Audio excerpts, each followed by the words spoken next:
তো আজকে হচ্ছে ফেব্রুয়ারি মাসের 1 তারিখ, আর বাজেটের দিন আজকে।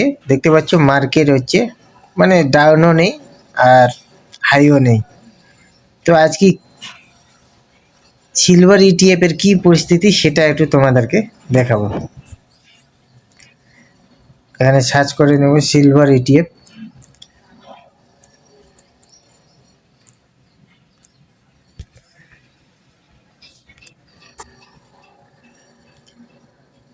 নিপন ইন্ডিয়া সিলভার ইটিএফ দেখতে পাচ্ছ 252 টাকা 50 পয়সা চলছে আজকে রেট। 33 মানে 34 টাকা ধরো যে ডাউনফল করেছে 12%। আর 52 লো হচ্ছে 77 টাকা 55 পয়সা, আর 52 হাই হচ্ছে 360 টাকা। আর দেখো কি অবস্থা মার্কেটের, সব সেল অর্ডার, বাইং মানে বাই করছেই না আজকে, পুরো সেল।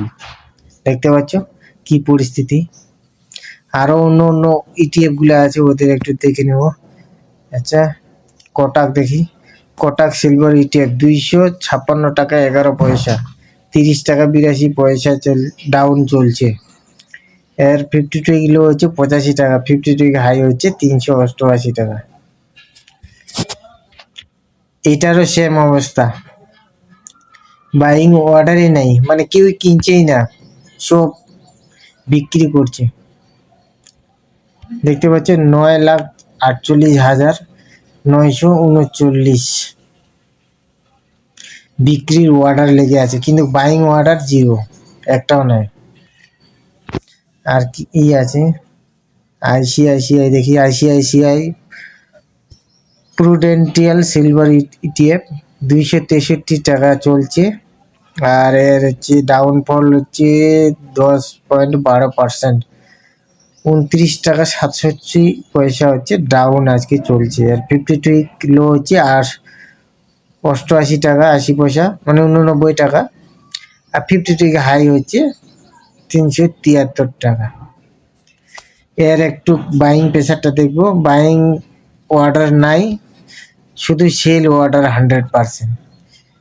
কি পরিস্থিতি, এরকম যদি হয়ে যায় পুরো মার্কেটে সিলভারের উপর, তাহলে কি অবস্থা হয়ে যাবে। হ্যাঁ, তো এই জন্যে বলি হয়েছে যে কোনো ইনভেস্টমেন্ট করার আগে অবশ্যই ভালোভাবে জেনে নেওয়া উচিত। না জেনে শুনে মানুষের কথায় ইনভেস্টমেন্ট করলে এরকমই পরিস্থিতি হয়ে যেতে পারে। দেখা গেল লাগাতার এরকম যদি ডাউনফল হতেই থাকে সিলভার, তাহলে যারা যে হাই রেটে কিনেছে তাদের কি অবস্থা হবে। দেখতে পাচ্ছ বাই অর্ডারই নাই, শুধু সেল অর্ডার। তো সেই জন্য বলি যে কোনো জায়গায় ইনভেস্টমেন্ট করার আগে অবশ্যই ভালোভাবে জেনে নেবেন বিষয়টার উপরে, সেটা ডাইরেক্ট স্টক বা মিউচুয়াল ফান্ড যেখানেই হোক না কেন, অবশ্যই ভালোভাবে সেই বিষয়ে জানা উচিত। দেখতে পাচ্ছি কোথাও আমি বাইং অর্ডার দেখতে পাচ্ছি না। গুঁড়োতে দেখি, গুঁড়ো সিলভার ইটিএফ, এটার কি পরিস্থিতি, 257 টাকা 99 পয়সা চলছে হচ্ছে আজকে। আর 42 টাকা 56 পয়সা, 14% ডাউন। এদিকে এটারও সেম অবস্থা, 0% বাই অর্ডার, আর সেল অর্ডার হচ্ছে 100%। দেখতে পাচ্ছ বাইং করার কেনার লোকে নেই, শুধু বিক্রি। তো যাই হোক, যে কোনো জায়গায় ইনভেস্টমেন্ট করার আগে অবশ্যই কিন্তু ভালোভাবে জেনে নিবে সেই বিষয়টার উপর, তারপর যদি ইচ্ছা হয় তাহলে ইনভেস্টমেন্ট করবে, না হলে কিন্তু করবে না। দেখো এরকমই যদি লাগাতার কন্টিনিউ ডাউনফল যায় তাহলে কি অবস্থা হবে। যারা হচ্ছে 52 হাইয়ে বা তার আশেপাশে কিনে রাখেছে তাদের কি অবস্থা হবে। যদি সেম এই কন্ডিশনে চলে কয়েকদিন ধরে, 40 টাকা 42 টাকা করে যদি ডাউন হয় রোজ দিন, তাহলে কি অবস্থা হবে। তো যাই হোক, পরে কি হবে বলতে পারছি না আমি।